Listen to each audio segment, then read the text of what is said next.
เมืองไทยเราก็อืมเป็นเมืองผู้วิเศษเยอะชิบหายเลยพี่บวงอืมแล้วข่าวในอาทิตย์นี้เนี่ย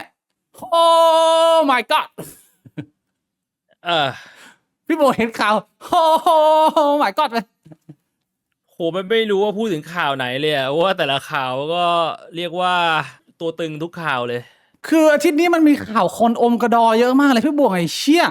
คนเรามันก็อมกระดอกันอยู่ทุกวันอยู่แล้วอะพี่บิ๊กทำไมอาทิตย์นี้มันเป็นอาทิตย์แห่งการอมกระดอมันแบบมันมีข่าวอ่ะผมเข้าเลยผมไม่รู้พี่บวงเราพูดชื่อได้ไหมคนนี้มันน่าจะพูดได้นะข่าวเขาพูดกันไปเยอะแยะแล้วหรือว่ามันห้ามพูดโดนฟ้องนะ โดนฟ้องไหมอะ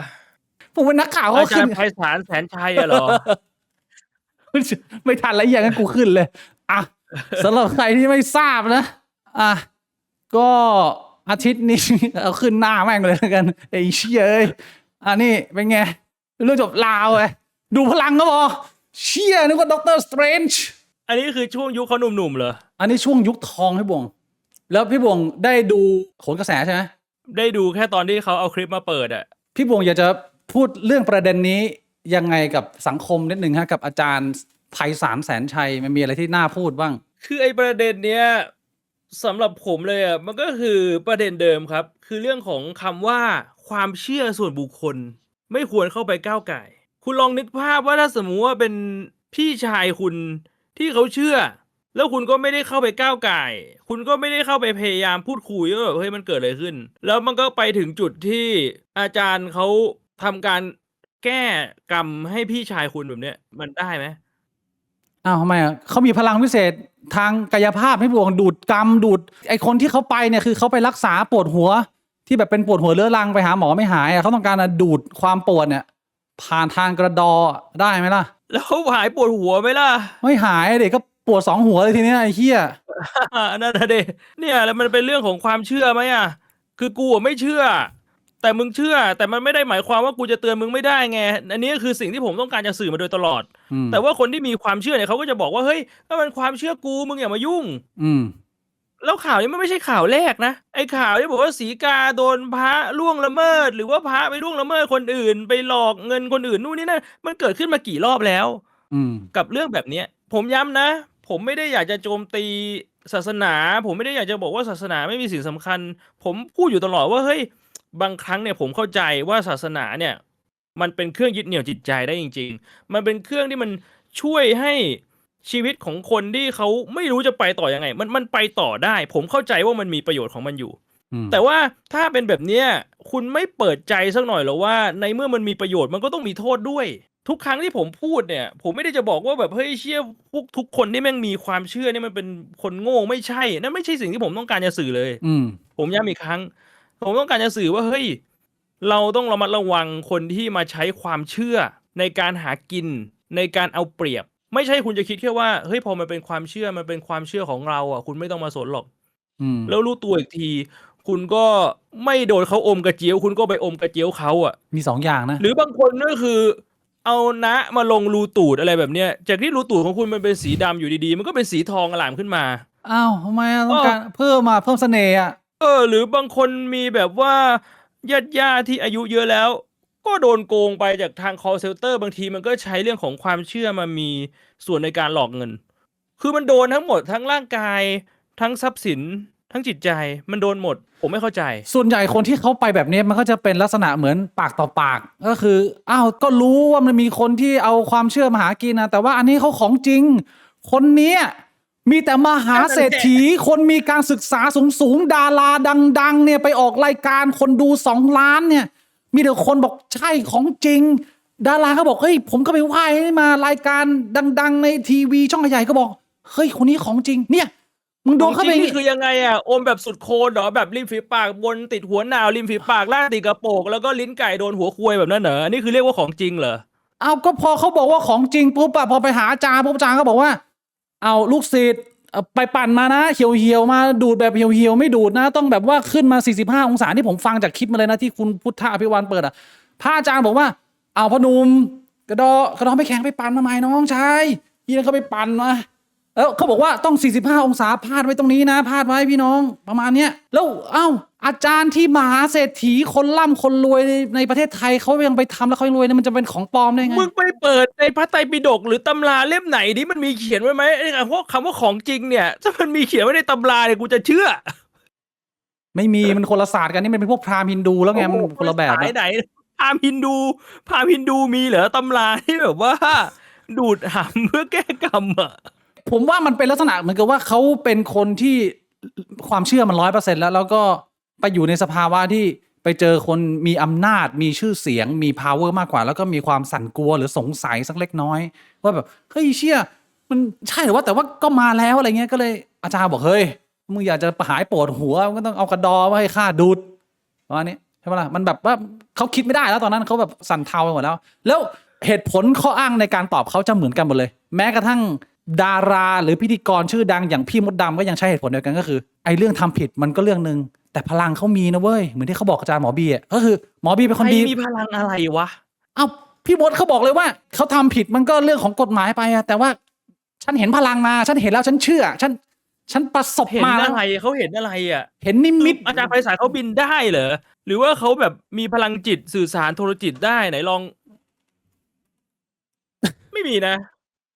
เอามึงยังไม่ได้ติดต่อเขาไม่คุยกับมึง ติ อ่ะ ดต่อก็ต้องบอกก่อน มึงก็ไม่คุยกับมึง ไม่แล้วมันเวิร์กยังไงอ่ะคือกูต้องให้คลื่นความถี่เขาก่อนนะเหมือนแบบให้เบอร์โทรอะไรอย่างเงี้ยนะ ไม่มึงต้องรูดซิปลงมาพี่บวง โอ้ 45 องศาพาไว้ตรงนี้ เอาพลังอีกอย่างอื่นมีอีกไหมนอกจากไอ้เรื่องพลังการอมหำแก้กรรมเนี่ย ผมก็ไม่รู้ผมก็ไม่ได้เป็นลูกศิษย์อาจารย์เขาว่าใครไปดูรายการเขาก็ไปศึกษาเพิ่มเติมมาแต่ว่าไอ้ เห็น เชี่ย เขาบอกว่าเขาระลึกชาติได้ ระลึกชาติ ที่ผม ได้ ไปดูข่าวมา เหมือนหมอบีก็จะระลึกชาติได้ ผมก็ระลึกชาติได้ อ้าว ใช่แล้วพี่บิ๊กเป็นเกย์ เฮ้ยรู้ได้ไง จริง ใช่เหรอหลักฐานมี ตายตอนอายุ32เป็นเอดส์ เฮ้ยเชี่ย จริง ข้อมูลมาชัด อยู่ ข ที่แอ นาด ฟริกา เชี่ยเฮ้ยอยู่ที่กาด้วย What the fuck ตายปีพศ1872ไม่ไกลนะพี่บวง1872อ่ะ สูงประมาณ165แต่ว่าพี่บวงไม่มีคนอื่น อัน แบ็ก นี้ผม อัพ สั่งให้ใครมาดูดกระดอผมได้ยัง ผม พี่ ระลึกชาติได้เนี่ย ประเด็นคือมันไม่มีใครมาแบ็กเนี่ยว่าพี่บวงของจริงไอ้เนี่ยอาจารย์เขามี ไอ้ ดา เหี้ยแล้ ราว คน แบ็ก ที่แบ็คคนอื่นมึงไปแบ็คอะไรใครยังไงวะ คือว่าถ้าสมมุติว่าเขาบอกว่ามึงชาติที่แล้วมึงเป็นอะไรอ่ะ มึงไปพิสูจน์ได้ยังไงอ่ะ คือแสดงว่าในส่วนหนึ่งมึงก็ระลึกชาติได้เหรอ มึงเลยบอกได้ว่าเฮ้ยไอ้เชี่ยคนนี้ของจริง เพราะว่ากูก็ระลึกชาติได้แม่งระลึกชาติได้แบบดีกว่ากูเป๊ะ มันก็ไม่ได้ ๆแบบ หรอก เนี้ยนะ แต่ว่ามันใช้เป็นเหมือนเชื่อคนที่ประสบความสำเร็จและคนมีชื่อเสียงนี่คือโจทย์ของคนไทย ก็คือถ้าประสบความสำเร็จในด้านใดด้านหนึ่งก็สามารถเป็นคนที่มีเครดิตทางด้านคำพูดในด้านอื่นได้ด้วย มันก็ไม่ควรจะเป็น แบบเนี้ แบ ยเหรอ บนั้นน่ะ ถ้าเกิดว่าในมุมผมไงแต่ว่าไอคนที่มันไปให้เขาดูกระดอมันก็คือมันตอบแบบนั้น ผมก็เลยเนี่ยมาชวนพี่บวงตักเตือนหรือว่าตั้งสติกับคนที่อยู่ในสายมูเตลูหรือว่าสายความเชื่อสักนิดนึงเพื่อที่จะต้องไม่มีประเด็นเอากระดอไปให้เขาดูดเนี่ย เอ้ยผมสงสัยอย่างหนึ่งแบบนี้ถือว่าล่วงละเมิดทางเพศไหมพี่บิ๊ก ไม่ ก็ตอนเขาขอดูกระดอเราก็ถกกางเกงของเราเอง เขาไม่ได้มาแบบบังคับ ใช่ ถอดกางเกงให้เรา ใช่ แล้วตอนที่เจียวเราไม่แข็ง เขาก็บอกให้เราไปปั่นแล้วเราก็ปั่นจนแข็งเอง แล้วเขาก็ดูดจนน้ำออกอ่ะ มันก็คือมึงเสียวอ่ะ แล้วมึงก็อายุ30 กว่าแล้วมึงจะไปว่าอะไรเขาอ่ะ มึงยอมหมดอ่ะ แล้วอย่างนี้เขาออกมาเรียกร้องอะไรอ่ะ สรุปว่ากูไม่หายปวดหัว หลอกกูนี่มึงอ่ะดูกระดอกู ถ้าหายปวดหัวเรื่องนี้มันไม่มีปัญหาแล้ว แสดงว่ามีพลังไง ไอ้เฮียอาจารย์มึงไม่เอาพาราให้เขาไปวะ ดูดเสร็จแล้วมึงบอกนี่เอาพาราไปแดกซะ แล้วมันไม่ได้มีแค่นี้นะพี่บวง มันมีอีกอันนึงอ่ะ ผมรู้พี่บวงเห็นหรือเปล่า ข่าวเดียวกันเลย นี่พระคอคาร์บอนเนี่ย พี่มดดำเนี่ยไปนั่งเนี่ย พี่มดดำอีกแล้วเหรอมันเป็นพี่มดดำทุกรอบเลยเหรอพี่บิ๊ก ไอ้เจ้าแรก พี่ นี่ บิ๊กจำผิดหรือเปล่าเนี่ย ไอ้เจ้าแรกพระไพศาลนี่เป็นช่องอีกช่องหนึ่งผมจำชื่อช่องไม่ได้ แต่ว่าพระคอคาร์บอนเนี่ย ชัดเจนเต็มเลยเต็มเบอร์เต็มข้อ เนี่ย แล้วก็ไม่ใช่แค่ตัวเองมีความเชื่อนะ เอาไปพูดในรายการด้วยแล้วพิธีกรก็อวยกันใหญ่ไอ้เหี้ยแต่ละคนข้างๆเขาโอ้โหโหดจัดเลยนะตัวนี้ไอ้ชี้นี่ก็ดูกระดอแถมผมไม่รู้ว่าคนไหนอะแต่มันมีอีกคนหนึ่งที่แบบว่า มันเป็นข่าวที่นี่แห เดี๋ ละ ยวคนนี้ก็ดูกระดอเหรอ นนี้ก็ดูกระดอแต่ว่ามันมีอีกคนนึงอะที่ปี้หมาด้วยอะคือผสมลงไปหมดไอ้เชี่ยอะไรหนักสัตว์เลย เนี่ยแล้วคำถามที่ผมมาถามพี่บวงก็คือว่า มันเป็นความผิดของคนมีฐานะของคนประสบความสำเร็จที่รวยๆ1%ของคนไทยมีชื่อเสียงไหมหรือว่ามันเป็นสิทธิ์ของเขาที่เขาจะงมงายหรือเชื่อเหี้ยอะไรก็ได้ มันมีความผิดบ้างไหมอยู่ในเรื่องนี้พี่บวง ไม่มีความผิด ไม่มีความผิดเลยนะ คุณเชื่ออะไรมันไม่ผิดกฎหมายข้อไหนอยู่แล้ว อ่า แต่ว่าถ้าสมมติว่าคุณเชื่อแล้วคุณโดนหลอกดูดกระดอเนี่ย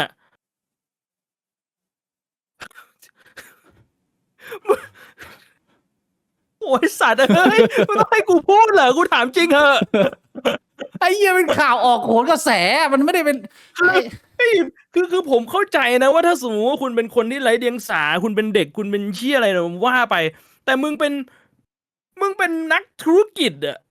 อายุ30 กว่า แต่มึงโดนหลอกดูดกระดอแล้วมึง what the fuck man คือผมพูดไม่ออกเลยว่ะไอ้เชี่ย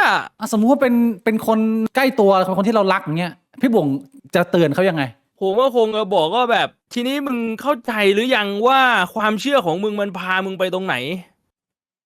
แล้วถ้าเขาบอกว่าเขาไม่เข้าใจนะ ผมก็บอกว่า มันก็คือเรื่องของมึงเลยว่ามึงจะไปดูดกระดอใคร หรือมึงจะให้ใครดูดกระดอ มันก็เรื่องของมึงแล้ว ก็เซลว่าสบาย คือคนเราอ่ะ มันก็แบบคนอื่นมันก็เป็นแค่เสียงข้างนอกแหละ แต่สุดท้ายคุณจะคิดได้หรือเปล่ามันคือข้างในเนี่ยมันได้ทำการแบบตึ๊ดจริงว่ะไอ้เชี่ยกูไปถกกระดอให้เขาดูดทำไมวะ แสดงว่าเขาไม่ได้มีความอภินิหารเก่งกล้าสามารถในเรื่องเหนือธรรมชาติหรอก แต่เขามีความสามารถในการหลอกมึงได้อะ ใช่ไง มึงว่าคนที่แบบว่าพูดจนแบบโอเคผมนี่ครับเอากระดอไปดูดเลย หวังว่าผมจะหายปวดหัว มันก็เป็นคนที่มันก็มีความสามารถไง ผมไม่เถียงหรอก แต่มัน ใช่ ไม่ได้มีความสามารถเรื่องเหนือธรรมชาติแน่นอน คือถ้าเป็นผมเนี่ยผมก็จะพูดว่าเรื่องเหนือธรรมชาติแม่งไม่มีอยู่จริงไอ้เหี้ยคนไหนที่อ้างมีพลังสแกมเมอร์หมดกูบอกเลยไอ้เหี้ยมึงฟังคำกูไว้สายมูสายเหี้ยอะไรก็ตามกูพูดอย่างงี้ 99.99%มันไม่มีเรื่องเหนือธรรมชาติเฮียอะไรทั้งนั้น แต่ว่าเพียงแต่ว่ากูพยายามจะมารยาทดีอะแล้วพยายามจะรักษาน้ำใจมึงแต่ว่าถ้าเกิดว่ามึงเป็นคนที่กูรักนะแล้วมึงไปดูกระดอแล้วมึงมาบ่นกับกูนะกูจะบอกแค่ว่าไอสัตว์มึงฟังกูแม่งไม่มีแม่งเป็นเรื่องปัญญาอ่อนที่คนแม่งหลอกกันมานานแล้วมึงเลิกเอาเรื่องพวกเหี้ยเนี่ยเข้ามาในชีวิตแล้วมึงเริ่มแก้ปัญหาชีวิตด้วยการทำเหี้ยอะไรที่แม่ง make sense เนี่ยกูถึงมาขึ้นหัวร้ายวันนี้ไงว่าบัวหายสวดมนต์ไอสัตว์มันเป็นการแก้ปัญหาของคนไทยไม่ใช่แค่เรื่องนี้นะแต่เป็นเรื่องการเมืองด้วยไอ้เหี้ยแกว่าล้อมคอกว่าเสียเวลาแล้วอะคอกมึงยังไม่ล้อมไอสัตว์มึงไปแก้ปัญหาอะไรที่มึงไม่ได้แก้ต้นเหตุอะมึงเอาแบบว่ามึงแก้จิตใจมึงให้รู้สึกดีขึ้นสิ่งศักดิ์สิทธิ์เขาเข้าข้างเราอะไรเงี้ยกูเข้าใจว่ามันช่วยได้เล็กน้อยในเรื่องของจิตใจอะแต่ถ้าเกิดว่าเราต้องพูดกับมึงแบบตรงๆแรงๆไอสัตว์ไม่มีมันแค่ช่วยจิตใจมันอย่างเดียวมันไม่มีเหี้ยอะไรได้เป็นพลังศักดิ์สิทธิ์มึงเข้าใจไหมไอ้ใหม่สัตว์กูพูดได้แค่นี้ แล้วถ้าสมมติว่าคุณฟังแล้วคุณยังเชื่อนะ ผมจะแนะนำ2 อย่างก็คือ ครั้งต่อไปเนี่ย คุณพกถุงยางไปด้วย และไปตรวจโรคเพราะว่ามันไม่ใช่กระดอแท่งแรกที่เขาดูดแน่ๆก่อนหน้านี้มันมีโรคอะไรบ้างดูมาเยอะในปากเขาเนี่ยมีโรคที่อะไรก็ไม่รู้ ควรไปตรวจโรคเพราะฉะนั้นเนี่ย ตรวจโรคกับพกถุงยางไปแล้วบอกอาจารย์จะดูดใช่ไหมผมใส่ถุงยางนะอาจารย์บอกดูดสดปฏิเสธเลย ไม่เกี่ยวกับเรื่องศักดิ์สิทธิ์แล้ว อันนี้มันเป็นเรื่องโรคติดต่อนะครับแล้วถ้าอาจารย์บอกว่าถ้ามีถุงยางแล้วกรรมมันก็ไม่ไหลมาโดนนี่มันก็ติดอยู่ในถุงเดี๋ยววะถุงยางไม่ได้วะโนมมันก็โดนอยู่ดีสุดท้ายบอกอาจารย์บอกเชี่ยพาราไม่ได้เหรออาจารย์พารา ไอสัตว์ถ้าพารามันจบตั้งแต่โรงพยาบาลแล้วปวดหัวเฮียโอ้